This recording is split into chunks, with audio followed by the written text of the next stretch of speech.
Good morning, everyone. It's Lee Henson, President and Founder of Agile Dad, and it's time for today's episode of the Daily Stand-Up. So without any further ado, let's get started. It's Monday. I hope you're having an amazing week. I hope things are kicking off right for you. I hope you had an incredible weekend.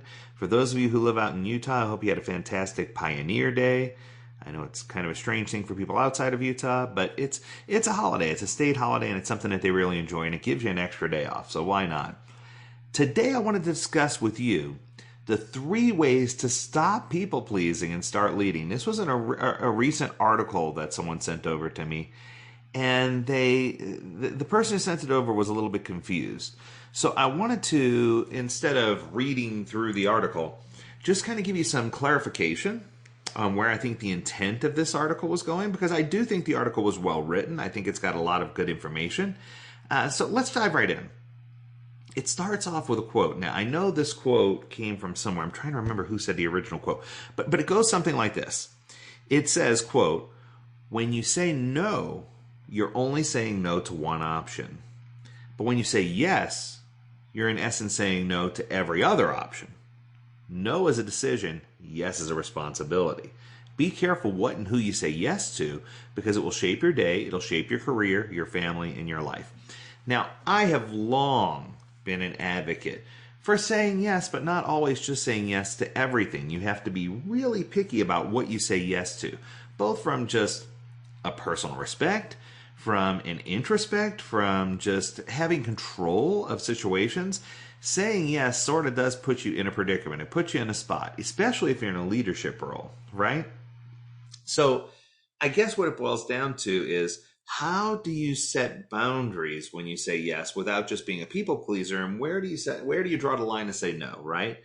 Setting boundaries doesn't necessarily make you a bad person. More often than not, it makes you a better leader. It makes you a better manager. So I think sometimes when you set these boundaries and you look at it and you say, oh my goodness, what did I just do? I think it's important for you to understand, especially if you're in a leadership role, that people expect you to provide guidance. They expect you to provide a yes or a no. They expect for you to push back. They don't expect for it to be something just simple and straightforward. So I wanted to highlight with you the 3 techniques that they talk about in the article, the 3 ways. And the first one that they discuss is called the pause. Now, the pause is a technique that I learned a long time ago. When someone's asking you to make a tough decision and they want an answer now, or when I'll share the second one in a second. When someone's asking you a question and they want an answer right this minute, sometimes the pause, silence, is the strongest tool that you can have, right? And I think that if you even stop and just literally pause, it's going to give you space to think, and it's going to give people a chance to reconsider. One of my favorite ones that I learned was in a course that I taught about finding the perfect job and accepting a perfect job. And the technique was called "Don't Leave Milk Money on the Table." And the way it worked was, when someone made you an offer, even if the offer was exciting and it was the exact job you wanted and it was a good salary, a lot of times you would just repeat back, "Oh, so 85,000," and just put a small pause. And that pause or that hesitation oftentimes would make them come back with a better offer. Or sometimes they would say, "Well, aren't you happy about that?" And you could say, "Oh, well, yeah, I'm totally happy." It's one of those opportunities where if someone says things, especially something that might be taken either positive or negatively, it gives you a chance to pause and recollect your thoughts, right? So some ways that you can pause and make space are, let me check my schedule and I'll get back to you with an answer tomorrow or in an hour, right? "Oh, wow, thank you for your input. Let me take some time to look at all the options and take those into consideration, but I promise to get back to you by the end of the week on how we decide to proceed." That's a good one. "I really appreciate you making this a priority. I can tell that this is something that's incredibly important to you. I don't want to keep you waiting too long, so I'll return with an answer by the end of the day." All of these are really, really great pause mechanisms. But I think the most important part is always make a promise or always make a dedicated effort to let the other party know when you're going to return to the conversation or when you're going to re-engage. Because there's nothing worse than a pause that says, "Hey, I'll get back to you," and you never get back. Oh, it's so frustrating, right? So you need to make sure you do that correctly. Number 2 is called the pulse check. Now, this is the one you use when someone's trying to push a task or a project or a backlog item onto your plate, into your sprint, When people are trying to constantly just push things in and you're the people pleaser, it won't be long before everybody realizes you're the people pleaser, and then you're going to get bombarded with requests from every side. So when you start getting these requests, you need to start asking yourself some questions like, will doing this or assisting now save me or the team time in the long run or in the future? Or if I don't help, what are the risks?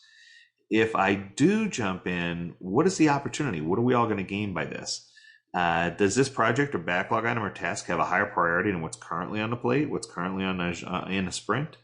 Is there someone else that could complete this task equally as well on a different team or with a different group? Or better, if yes, then sometimes it's better to delegate. And I think that if we don't look at, and shoot straight with the other person, there's been so many times as a developer where people have come up to me and said, hey, this will only take you a minute. I need you to tackle this. I'm like, man, I would love to do that. I would love a break from what I'm doing. However, I know you don't want me to get in trouble. So why don't you run it by Jim and see what Jim's got to say, or Kim, whatever whoever the boss is, right? Just make sure you run it by that person and see what their feedback is first. Because you'd be surprised how many times when you don't step on toes and you respect leadership, that it comes back to you tenfold. So make sure you're doing that. The last one, number 3, is called the straight shot. Now, this is one of my favorites. I use this when I have to communicate a difficult message, something that someone doesn't want to hear, right? And it's hard sometimes to share difficult news. It's hard because you sometimes feel like you're letting people down, or you're letting yourself down, or you're coming across as brash. But the truth is, you need to push back sometimes, and you need to set boundaries. So a couple of examples. I'm afraid it won't be practical for us given the budget. It's just outside of our current capacity within this budget.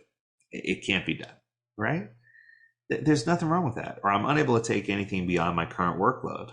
Thank you for thinking of me. It really makes my heart happy to know that you have confidence in me. But I'd be happy to suggest someone else that could help out, or someone else, if there's someone available that could do the opportunity, right? Or I've taken the time to sit down and review our performance against the target, and it just looks like our current path is not matching with the goals or milestones we set. Here are some places where we fell off, and here are some opportunities that I think where we can make up some of the difference.